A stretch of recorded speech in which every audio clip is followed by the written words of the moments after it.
नमस्कार साथियों, आप सभी का स्वागत है आपके अपने channel triple R defence academy पर।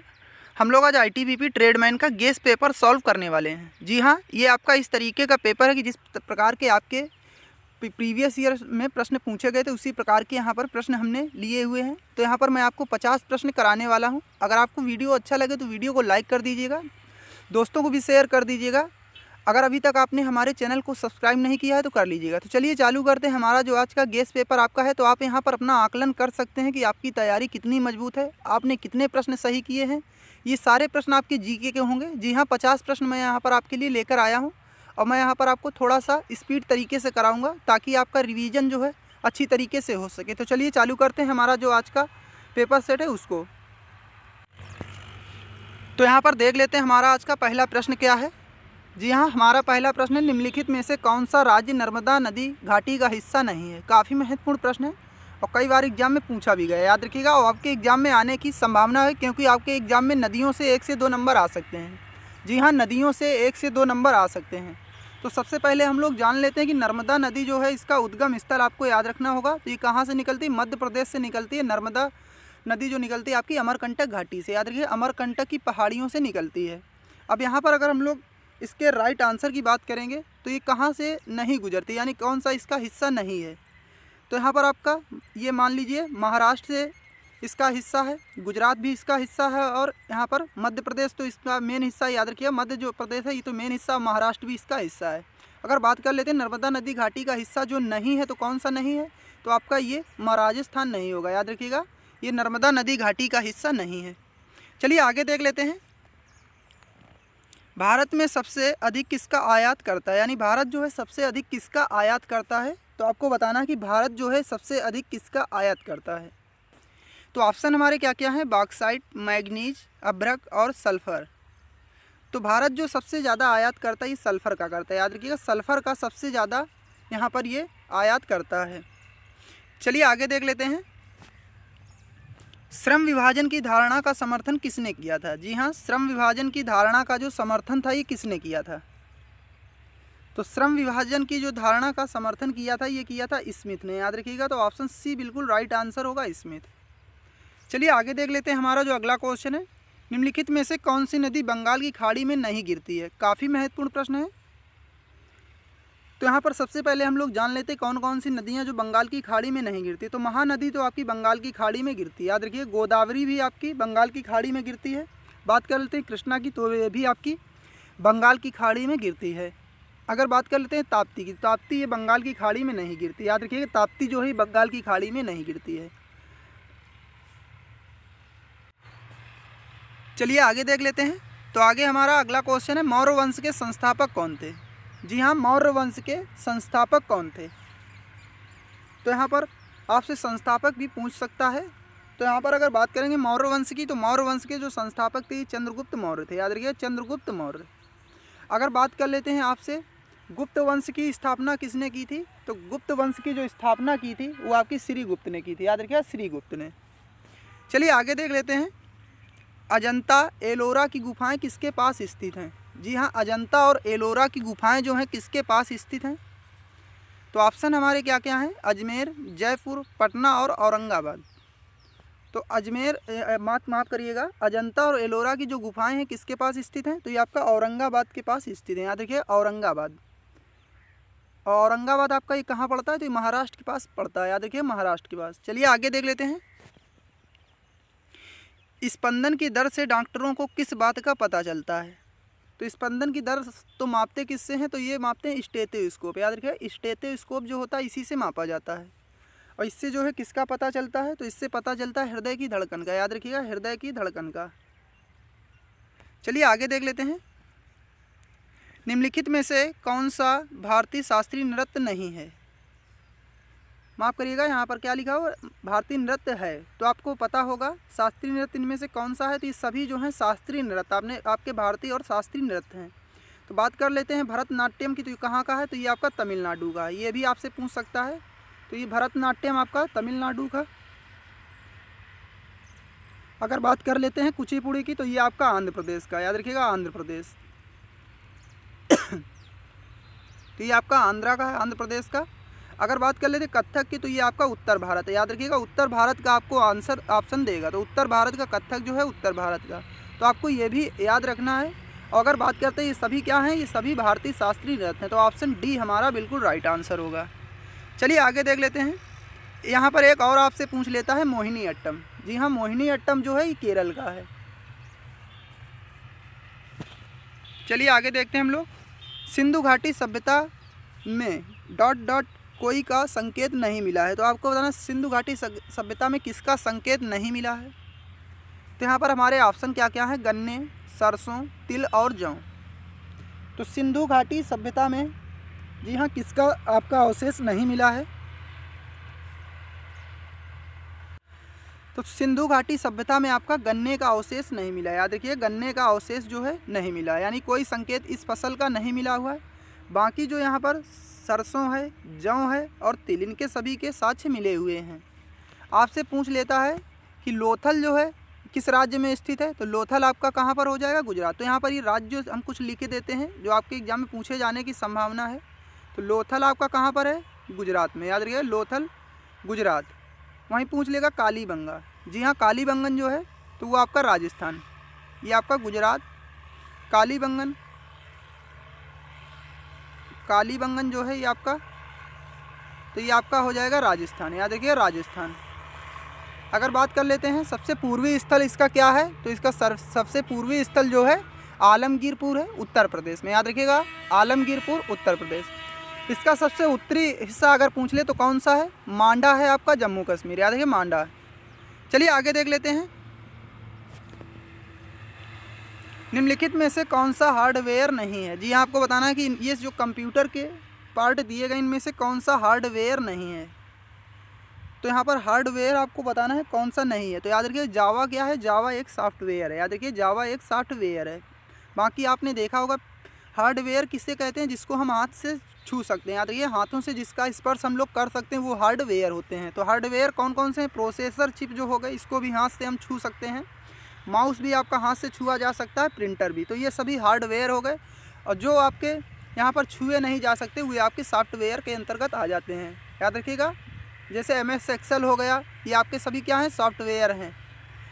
चलिए आगे देख लेते हैं।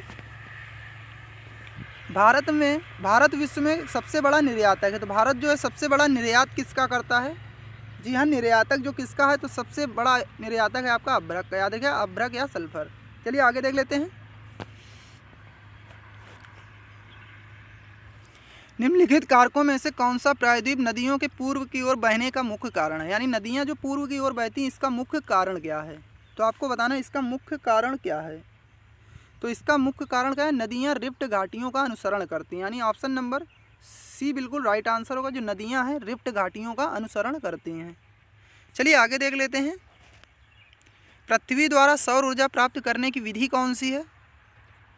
जी हाँ, पृथ्वी द्वारा जो सौर ऊर्जा प्राप्त करने की विधि कौन सी है। तो यहाँ पर ऑप्शन हमारे क्या क्या हैं, चालन विधि, विकिरण विधि, संवहन विधि या अपवर्तन विधि। तो पृथ्वी जो आपकी ऊर्जा प्राप्त करती है, सौर ऊर्जा, तो विकिरण विधि से प्राप्त करती है। याद रखिएगा, ऑप्शन बी हमारा बिल्कुल राइट आंसर होगा, विकिरण विधि। चलिए आगे देख लेते हैं। पृथ्वी के दोनों ओर कौन से ग्रह हैं। जी हाँ, पृथ्वी के, मान लीजिए ये पृथ्वी आपकी हो गई, तो यहाँ इसके इधर और ये कौन से ग्रह हैं, आपको बताना ही कौन से ग्रह हैं। पृथ्वी के दोनों ओर कौन से ग्रह हैं। जी हाँ, पृथ्वी के दोनों ओर कौन से ग्रह हैं, तो ये आपके बुध और शुक्र हो जाएंगे। याद रखिए, बुध और शुक्र। आपसे पूछ सकता है कि पृथ्वी के दोनों ओर कौन से ग्रह हैं, तो ये बुध और शुक्र। चलिए आगे देख लेते हैं।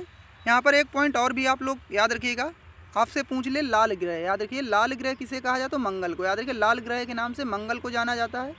वहीं शुक्र को भोर का या सांझ का तारा कहा जाता है, और पृथ्वी की जुड़वां बहन भी इसको कहा जाता है। चलिए आगे देख लेते हैं हम लोग। निम्नलिखित में से कौन सी विश्व की सबसे बड़ी झील है। जी हाँ, विश्व की सबसे बड़ी झील कौन सी है। तो विश्व की सबसे बड़ी झील की अगर बात करेंगे तो ये आपका हो जाएगा कैस्पियन सागर। याद रखिए, कैस्पियन सागर। यहाँ पर इसका आपको वर्ग यानी क्षेत्रफल भी याद रखना है। तो इसका क्षेत्रफल कितना है, तो यहाँ पर इसका क्षेत्रफल है 3,71,800 किलोमीटर वर्ग स्क्वायर। याद रखिए, वर्ग। चलिए आगे देख लेते हैं। निम्नलिखित उद्योगों में से किसके लिए डेट्रॉयट प्रसिद्ध है। तो सबसे पहले आपको पता होना चाहिए डेट्रॉयट जो है ये कहाँ पर है, तो ये आपका अमेरिका में है। याद रखिए संयुक्त राष्ट्र अमेरिका में, डेट्रॉयट जो है संयुक्त राष्ट्र अमेरिका में है। अगर बात कर लेते हैं किसके लिए प्रसिद्ध है, तो ये स्वचालित वाहन के लिए प्रसिद्ध है। याद रखिए स्वचालित वाहन के लिए। चलिए आगे देख लेते हैं हमारा जो अगला क्वेश्चन है, निम्नलिखित में से सबसे प्राचीनतम वंश कौन सा है। जी हाँ, सबसे प्राचीनतम वंश कौन सा है, तो इसका राइट आंसर हो जाएगा आपका नंद वंश। याद रखिए नंद वंश जो है सबसे प्राचीनतम, ये जो आपके वंश दिए गए हैं तो ये सबसे प्राचीनतम वंश है। चलिए आगे देख लेते हैं, निम्नलिखित में से भारतीय राज्यों में किसमें चावल का उत्पादन सर्वाधिक होता है। जी हाँ, सर्वाधिक जो उत्पादन कहाँ पर होता है, तो सर्वाधिक उत्पादन अगर बात करेंगे चावल तो ये होता है आपका पश्चिम बंगाल में। याद रखिए पश्चिम बंगाल में सर्वाधिक चावल का उत्पादन होता है। ये जो आपके राज्य दिए गए हैं इनसे ज़्यादा वहाँ पर होता है। चलिए आगे देख लेते हैं,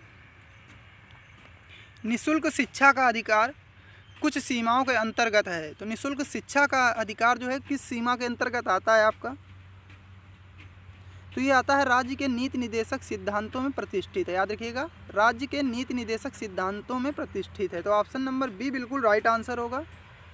चलिए आगे देख लेते हैं, कांच से गुजरने पर प्रकाश के किस रंग की गति धीमी होती है। यानी कांच से गुजरने पर प्रकाश के किस रंग की जो गति होती है धीमी होती है। तो यहाँ पर राइट आंसर की बात करेंगे, बैंगनी रंग की जो गति होती है कांच से गुजरने पर धीमी हो जाती है। याद रखिएगा बैंगनी रंग की गति धीमी हो जाती है। चलिए आगे देख लेते हैं, मिश्रित अर्थव्यवस्था की धारणा से क्या अभिप्राय है। जी हाँ, मिश्रित अर्थव्यवस्था तो क्या है, निजी तथा सार्वजनिक क्षेत्रों का एक साथ अस्तित्व। याद रखिएगा तो ऑप्शन डी हमारा यहाँ पर बिल्कुल राइट आंसर होगा, निजी तथा सार्वजनिक क्षेत्रों का एक साथ अस्तित्व। चलिए आगे देख लेते हैं,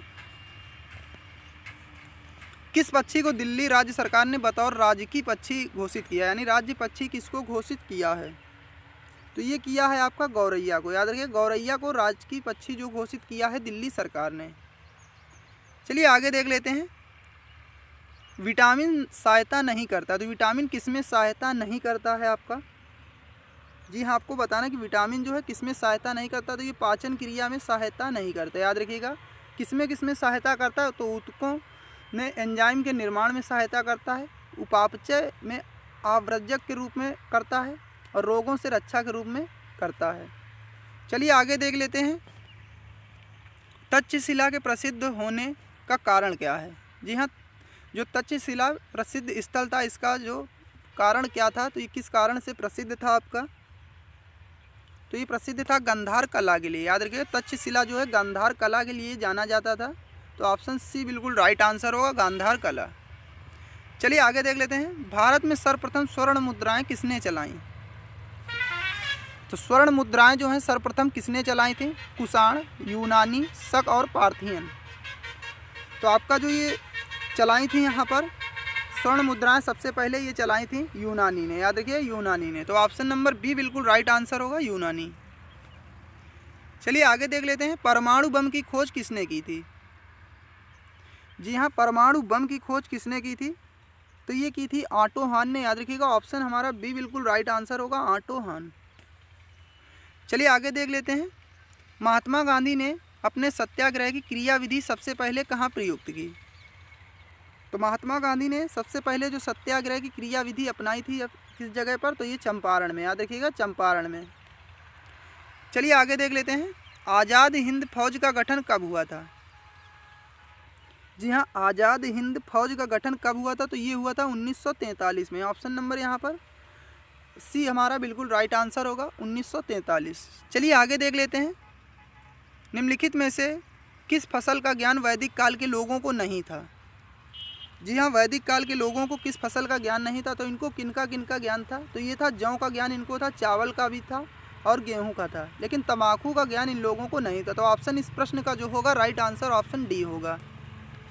चलिए आगे देख लेते हैं, हड़प्पा के निवासी थे। तो हड़प्पा के निवासी कैसे थे, तो हड़प्पा के निवासी जो थे ये शहरी थे। याद रखिएगा शहरी जो आपके निवासी थे।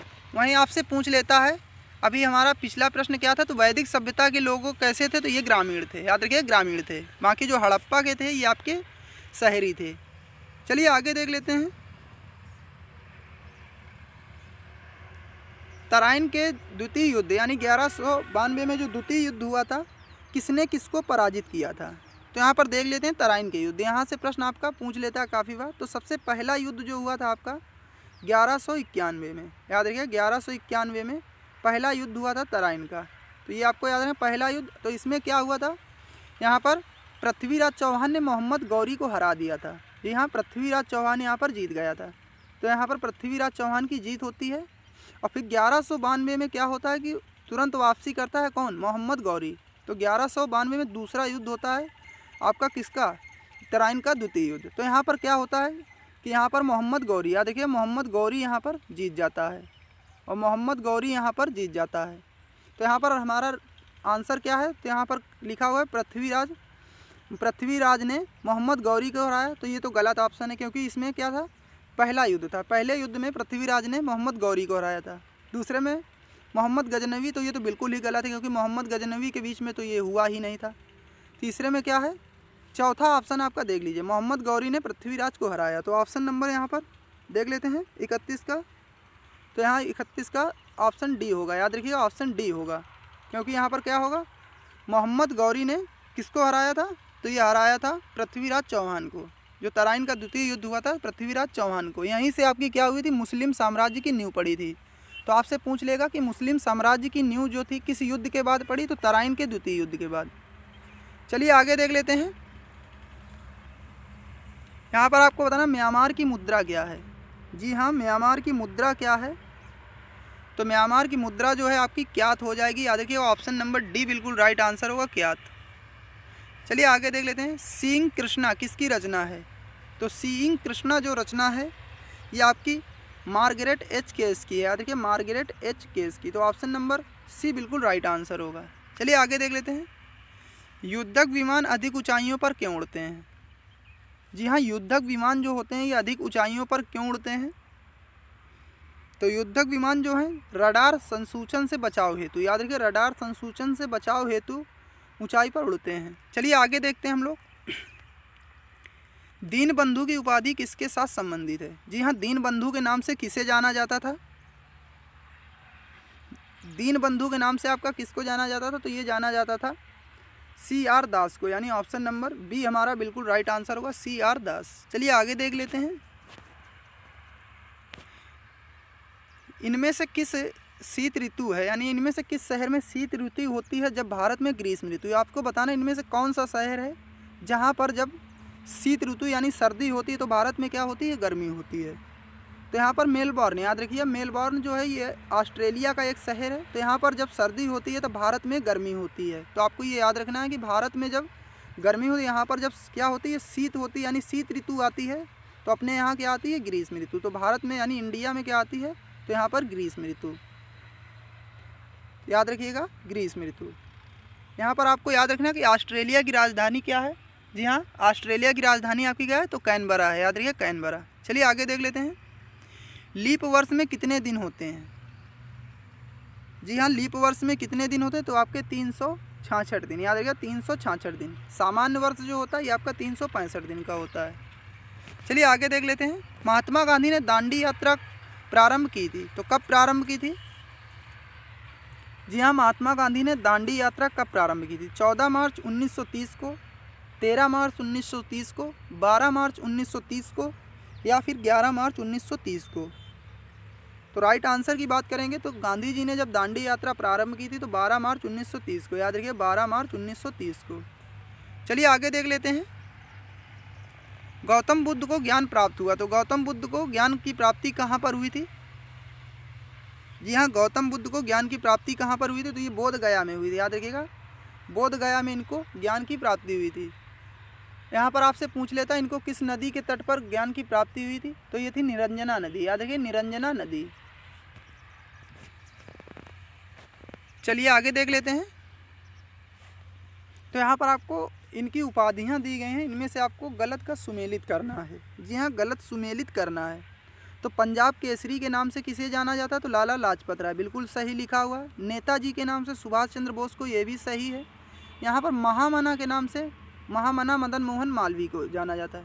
बात कर लेते हैं लोकनायक। तो लोकनायक जो है जवाहरलाल नेहरू को नहीं कहा जाता, ये कहा जाता है जयप्रकाश नारायण को। याद रखिएगा, जयप्रकाश नारायण।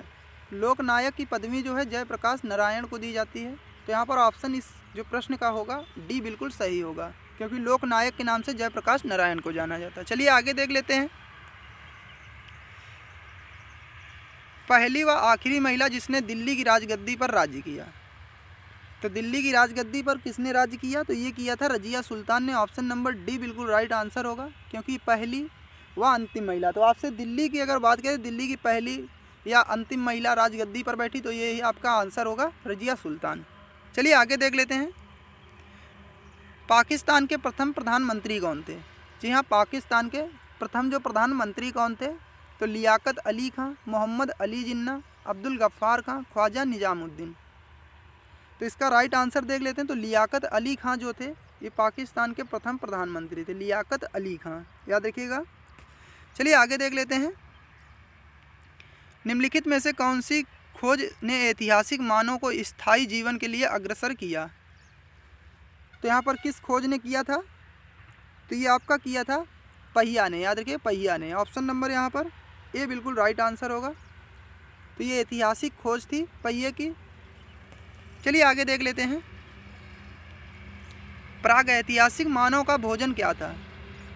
जी हाँ, प्राग ऐतिहासिक में मानव का भोजन क्या था आपको बताना है। तो प्राग ऐतिहासिक में जो मानव खाते थे, ये खाते थे आपका जड़ और फल, याद रखिए जड़ और फल। तो ऑप्शन नंबर यहाँ पर बिल्कुल ए बिल्कुल राइट आंसर होगा, जड़ और फल। चलिए आगे देख लेते हैं। सिंधु घाटी सभ्यता के मुख्य देवता कौन थे? यहाँ पर सिंधु घाटी सभ्यता के जो मुख्य देवता थे, कई बार एग्जाम में पूछा भी गया है। तो ये आपके थे पशुपति देव, याद रखिए पशुपति जो शिव थे ये यहाँ के मुख्य देवता थे। चलिए आगे देख लेते हैं। इनमें से कौन सी धातु हमें नुकसान पहुँचाती है? जी हाँ, कौन सी धातु है जो नुकसान पहुँचाती है? तो सीसा भी, यूरेनियम और कोबाल्ट, यानी याद रखिएगा सीसा, कोबाल्ट और यूरेनियम, तो सभी जो हैं मनुष्य के जो नुकसान पहुंचाती हैं। चलिए आगे देख लेते हैं। भोपाल गैस दुर्घटना में मिथाइल आइसोसाइनेट की क्रिया किसके फलस्वरूप हुई थी? तो आपसे पूछ लेगा सबसे पहले तो भोपाल दुर्घटना में कौन सी गैस की रिसाव हुआ था? तो मिथाइल आइसोसाइनेट। तो ये भी प्रश्न काफ़ी बार पूछा गया है आपका कि भोपाल गैस त्रासदी में किस गैस का रिसाव हुआ था? तो मिथाइल आइसोसाइनेट। और ये किस गैस के साथ क्रिया हुई थी? तो इसका जो हुआ था पानी के साथ, याद रखिएगा ऑप्शन नंबर डी बिल्कुल राइट आंसर होगा, पानी के साथ इसकी अभिक्रिया हुई थी। चलिए आगे देख लेते हैं। पीलिया रोग शरीर के किस भाग से संबंधित है? यानी पीलिया रोग जो है किसको यहाँ पर प्रभावित करता है? जी हाँ, पीलिया जो है ये यकृत को प्रभावित करता है, याद रखिएगा। तो ऑप्शन डी हमारा बिल्कुल राइट आंसर होगा, यकृत। चलिए आगे देख लेते हैं। संतोष ट्रॉफी 2018, जी हाँ संतोष ट्रॉफी 2018। तो यहाँ पर संतोष ट्रॉफी 2018 अगर बात कर लेते हैं किसने जीती, तो ये जीती थी केरल ने, याद रखिएगा केरल ने। तो ये आपसे पूछा जा सकता है क्या कि संतोष ट्रॉफी 2022 का खिताब किसने जीता है? तो आपको ये याद रखना है। तो इसका कमेंट बॉक्स में आंसर भी आपको लिखकर बताना है। चलिए आगे देख लेते हैं, जो कि हमारा आज का लास्ट क्वेश्चन होगा। वॉरियर्स के लेखक कौन है? तो ये एग्जाम वॉरियर्स पुस्तक, याद रखिएगा एग्जाम वॉरियर्स। तो यहाँ पर आपसे पूछ लेगा कि एग्जाम वॉरियर्स, तो ये आपका जो पुस्तक थी ये थी एग्जाम वॉरियर्स। तो ये किसने लिखी थी? तो ये लिखी थी नरेंद्र मोदी ने, याद रखिएगा नरेंद्र मोदी ने एग्जाम वॉरियर्स पुस्तक लिखी थी। तो ऑप्शन हमारा डी बिल्कुल राइट आंसर होगा इसका। तो आपको सेशन कैसा लगा आप हमें कमेंट बॉक्स में लिखकर ज़रूर बताइएगा। अगर अच्छा लगा हो तो वीडियो को लाइक कर दीजिएगा, दोस्तों को भी अपने शेयर कर दीजिएगा। तो इसी के साथ में जय हिंद, जय भारत।